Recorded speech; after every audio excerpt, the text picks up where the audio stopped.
Welcome to the hottest destination for all things sports betting.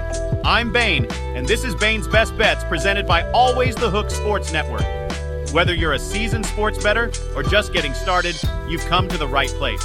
We eat, breathe, and live sports betting, and we're here to help you beat the odds and make lots of cash. To start things off, I have the Tennessee Titans getting 3 points on the road versus the Saints. Mike Vrabel will have his team ready to go against a Saints team that I do not have very high hopes for this year, despite their very easy schedule.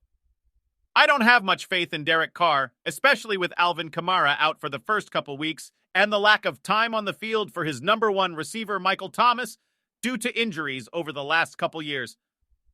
I believe that it will take the Saints a couple weeks to all get on the same page. Everyone knows the growing pains that can happen when it's a quarterback's first year on a new team. A trend that I am looking at for this game is away underdogs of 3 points or less is hitting at a 58% clip over a sample size of 500-plus games. Ryan Tannehill has a fresh Derrick Henry, DeAndre Hopkins, and Treylon Burks back healthy from his training camp injury, and the Titans got some help in the draft to build up that O-line. The Titans' defense will be stout as always and ready to go. Tennessee Titans +3 is the pick. Next on the slate, I have the Los Angeles Rams +5.5 on the road in Seattle. I'm high on the Seahawks this year, but I think that the Rams will come out firing to start off the season. The Rams and Seahawks typically play close games that go down to the wire. In 6 of the last 10 regular season games between these two teams, the winner was decided by 7 points or less. I'm not saying the Rams will come in and blow out the Seattle Seahawks, but hopefully the Rams can come into this game with a healthy Cooper Kupp and Matt Stafford. I believe they will be able to score enough points to keep this game close.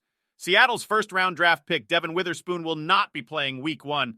Don't forget about the GOAT on defense. Aaron Donald is still a game wrecker, and he can change the game in one play. Sean McVay is historically very good Week 1, rocking a 5-1 record against the spread.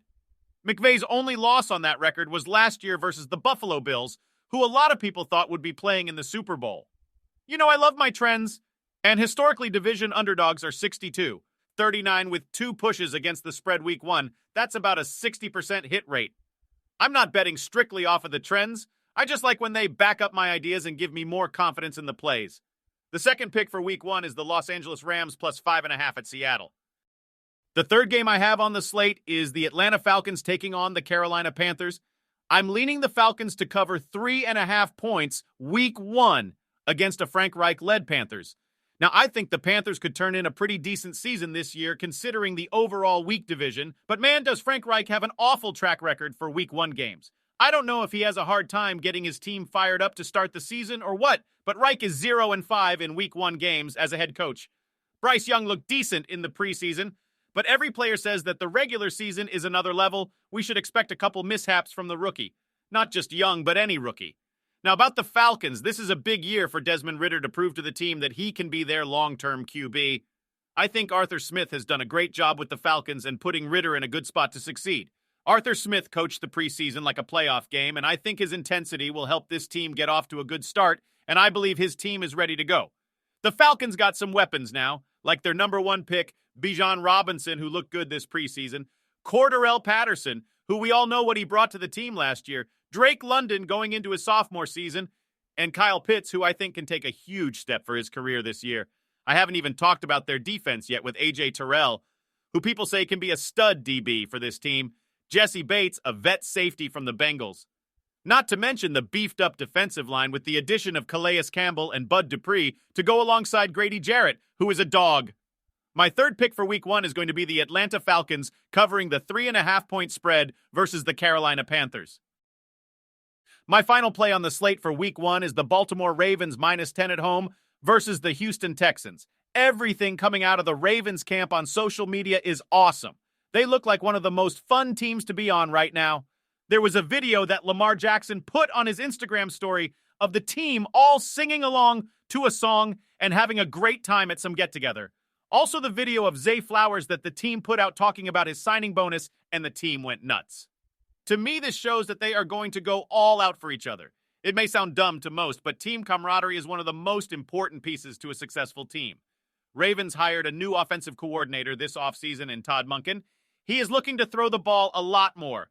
This will be great for Lamar and bring a whole new ruffle to the Ravens offense that needed it desperately. Obviously, the Ravens got Lamar a couple more weapons to go with Mark Andrews and a healthy J.K. Dobbins. That being Zay Flowers in the draft out of Boston College, and they signed Odell Beckham Jr. to a huge deal, who I believe still has it, and his vet presence will be great for their young receiving core. They are playing a Houston Texans team who has a rookie head coach and a rookie QB in C.J. Stroud. They have a bright future, but the future is definitely not now.